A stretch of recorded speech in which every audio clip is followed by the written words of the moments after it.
Lions Club, Midland, Texas. How you guys doing? That's our beautiful audience. In fact, I'm going to jump right out the gate trying to figure out who we're dealing with today. I'm going to do a status check, single versus married. If you're single, show me where you're at. Get loud. Cool. This place is about to blow up. You get married and you love the person you're with. Make some noise. And the table's well didn't say nothing. It's all right. A lot of people don't care to say, swingers, players, and such. I'll say, though, I am married. Going on 11 years. Happily so. But in that time I learned a thing or two. For instance, did you know that married people have different nicknames than single people? You see, I'm not sweetie. I'm not honey. I'm not baby. I'm not babe. No. My wife, she calls me somebody. It's nice. Of course, she never says it directly to me. She'll walk into an empty room and declare, somebody should mow the lawn. Or somebody should do the dishes. Or maybe somebody should change the baby's diaper. And I do it all. Maybe I'm scared. Or maybe I love her an awful lot. Or at least more times than not. There are those times when she's driving. That's a hard not. You see, anytime she's behind the wheel, it's like she's angry. It's like she has constant road rage. You guys get road rage? Yeah. You don't have to admit it. We all do. But I recently learned something about myself. I'm pretty tolerant of other drivers. What gets under my skin, what gives me road rage, are the other people in my own car. They make me say things like, don't let me come back there! Or, I will turn this car around. Of course, my go-to at the moment is, I'll wreck this car right now and end it all! They don't let me drive the church van anymore.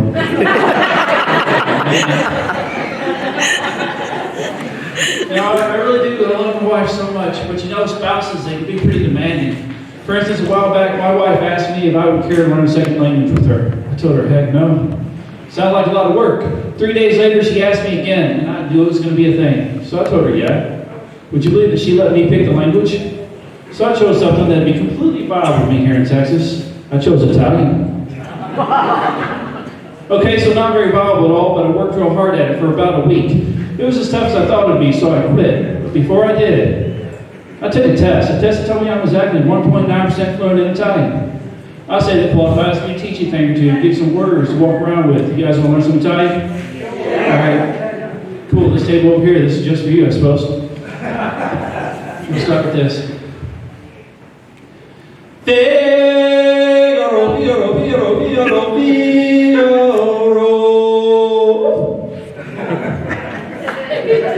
I'm not sure who or what that guy was singing about, but I'd like to believe it's that cat from Pinocchio. But I digress. I didn't come to talk about that. I came to give you some words. Let's start with ciao. I don't mean the dog you grew up with or the food that you ordered. I mean C-I-A-O. You see, in Italy, it means both hello and goodbye. Try that in America. Walk up to somebody. Let them say hi to you. Look back at them and say goodbye. Straight jerk move, not cool, not be friends. However, in Italy, you can walk up to somebody and say ciao, look back at you and say ciao. Now, he can be the nice guy in the world or a straight-up jerk. You don't know the difference. Kind of cool, kind of messed up at the same time. Let's move on to another word. Prego. Yeah, I just wrote the R trying to sound sexy as I'll get out. It didn't work, I know. And that's not normally how I say it. I normally say it like this. Prego. And half the room believe I'm talking about a pregnant woman. The other half might believe I'm talking about that pasta sauce you find over in aisle 12. Well, you might be surprised to learn that it does not mean pasta sauce, and it does not mean pregnant woman. What it means is you're welcome. Now, with that in mind, let's think back to that pasta sauce for a second. How it just sits there knowing it's so darn good it gives you a preemptive you're welcome right across the label. Prego. Prego indeed. Seems kind of arrogant if you ask me. But I like that kind of swagger. So much so that I let it inspire my first tattoo right across my chest. Prego. That way when I'm frolicking on the beach, walking very manly with my shirt off, anybody that sets eyes on me will know that my body welcomes their gaze. It's not supposed to be funny. But it's possible they don't see the same sexy beast of a man that I see in the mirror every day. They may see my pale flat chest, slightly swollen gut, read my tattoo, and think, yep, prego.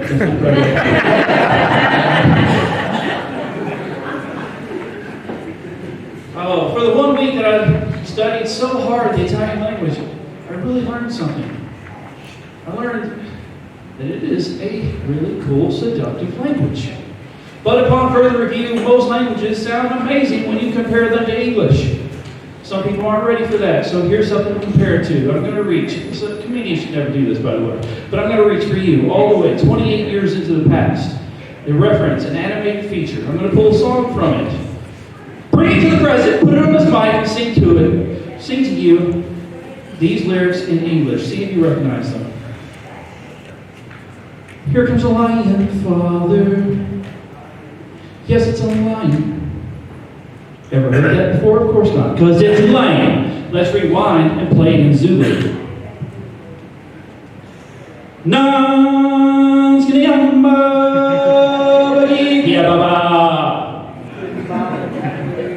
Majestic. English can't touch that. You want further evidence? Look to our youth. They try and spice up our language all the time.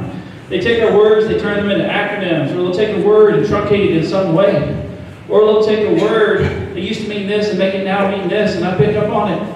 And I go home and I practice on my 18-year-old daughter. I tell her, your eyebrows are on fleek. That means they look good. No cap. That means I'm not lying. She thinks I'm OD, which means I'm overdoing it. I should change my drip, which means stop, Dad. And she hits me with another word, cringe. So that's what I am. And I get that. But I don't care how she feels because I think that she is lit. And lit is my favorite of the words that the young people use because I'm old enough to have seen its entire evolution. When I was a kid, it was legitimate. And then it was legit. And then it was too legit to quit. Now the kids say lit. For half a second, they just drove the word litty. Nobody liked that, so they went back to lit. And I'm glad they did. You see, compared to litty, I think that lit sounds pretty darn legit. I didn't even say it's too legit to quit. It sounds legitimate to me. Working here, guys. Words. Words. Another group of people that do not like the English language are wine connoisseurs. You guys, got wine drinkers in the house?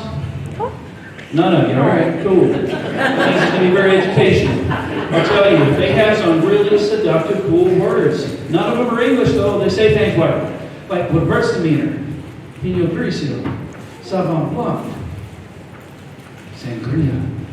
Very seductive, very cool. None of it's English. They do have one word that's English, not seductive, not cool. It's oaky. If you don't know what an oaky is, it's a wine aged in an oak barrel. Now, a fine oaky is a wine I would care to taste. An okie dokie oaky is a wine I can buy by the case. A person who lives in Oklahoma is also known as an okie. I want you to know that because I'm going to tell you that I can have an okie dokie oaky with an okie dokie oaky, and that'd be okie dokie by me. Words, man! I'll give you what I think is one of my favorites of all time. When I was a kid, I was really fascinated with large, complicated words, and this was the first one ever presented to me. Now, the young kids might not know what it is, but a lot of people in this room might. I'm going to start it and see if you can finish it with me. Supercalifragilistic expialidocious. Did you hear that joy in your heart? I'll hear it again. Check it out. With me. With me. Supercalifragilistic expialidocious. That's beautiful. There's like a whole table of youngsters that have clearly never seen Mary Poppins. So I'm going to try to make this very relevant for you, ladies in awesome, colorful dresses that are going to do dance after me. Check it out.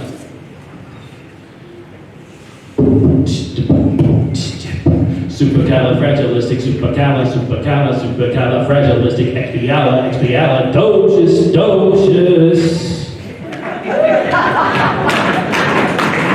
Even though the sound of it is something quite atrocious.